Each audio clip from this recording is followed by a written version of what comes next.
especially at the beginning of March, we started to have people writing in, people phoning, or people talking to us, because I personally, in areas like downtown where there are a lot of Chinese, international Chinese students, and people talking about been insulted, often by strangers they don't know. So we start to hear that, and we start to hear in the media about like Korean Montreal is being assaulted, vandalism on Chinese pagodas, Vietnamese pagodas, and landmarks in Chinatown. So we can see the trend.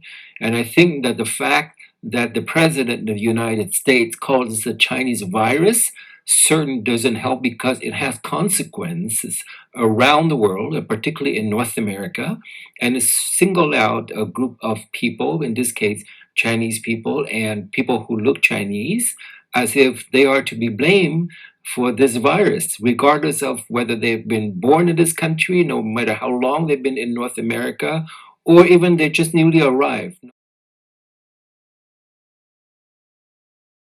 It's a Center for Research Action on Race Relations. It's a non-governmental, non-profit organization that exists for some time, more than 30 years. We work very closely with many communities, the Black communities, the Arab community, or in this case, the Asian communities, a lot of discrimination issue, whether it's based on race, based on gender, based on your immigration status.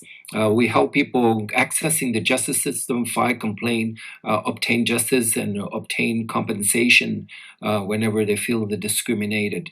We have lawyers on board. We have also non-lawyers. We have law students helping out.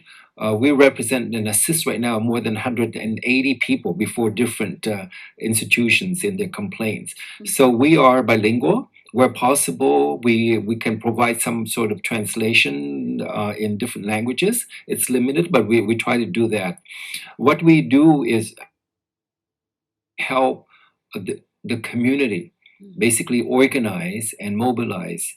Like in this case, a campaign that we have launched last week under the message, COVID-19 does not discriminate, nor should you, was supported by two Chinese organizations in Montreal's Chinatown, because we work close to the community, and the community knows that we're always there for the community to help and to defend the community when this kind of hate and violence occurs.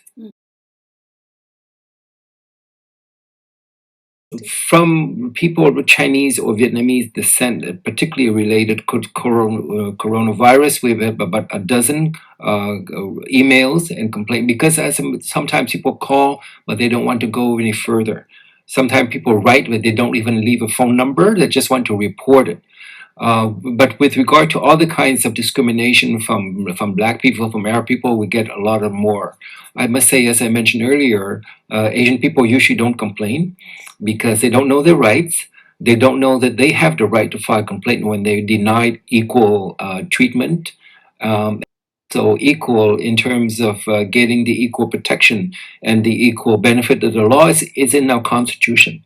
So many Asian people have to overcome this fear of speaking out, of filing a complaint, and also please don't keep it inside.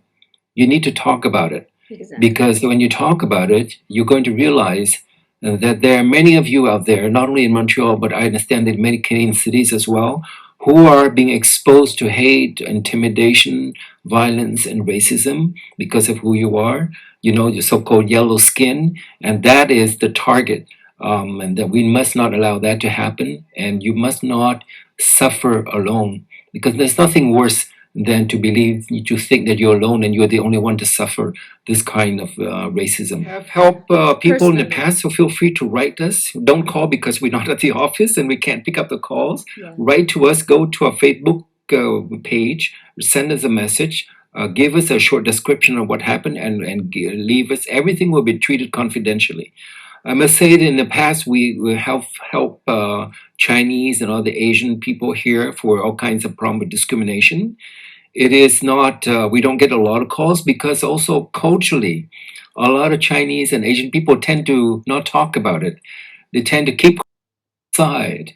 it's not very healthy to keep this kind of violence, inside because it will undermine your self-esteem. It makes you afraid. It makes you stressed out for nothing, and the problem is not solved.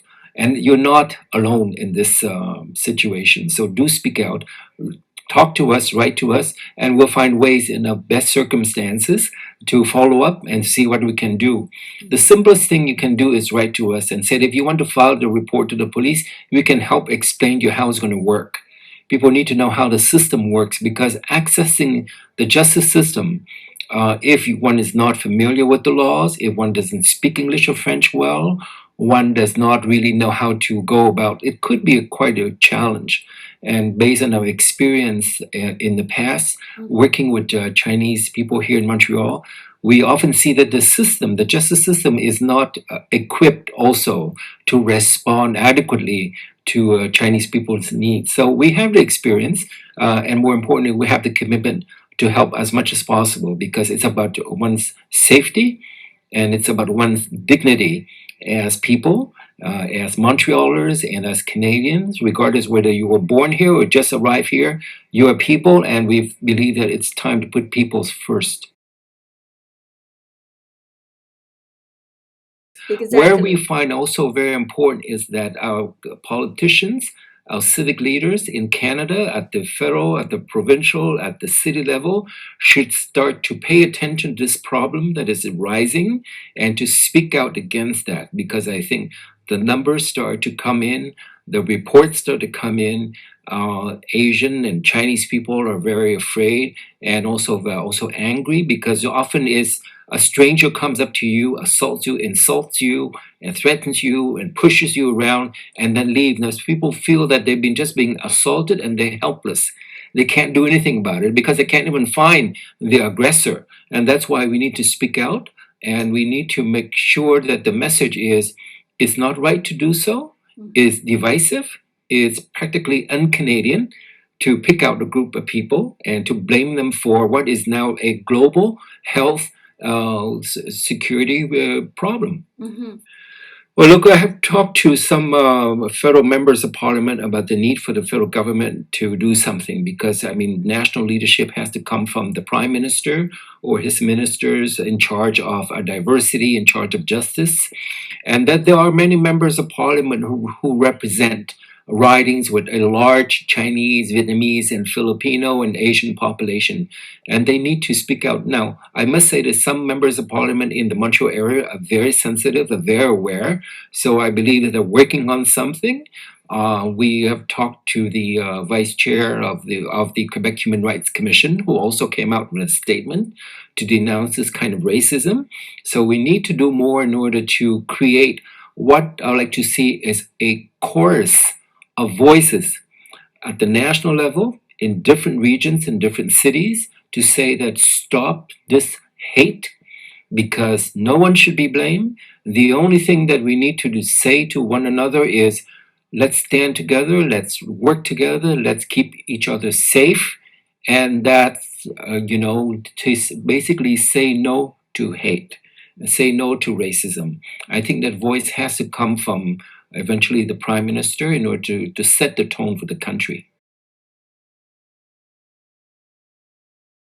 Right after 9/11, when you saw the backlash against everybody who looked Arabic, Muslim, or South Asian, basically everybody who looks Muslim or looked Arabic was considered as a potential terrorist, to be mistrusted, to be feared, and to be hated.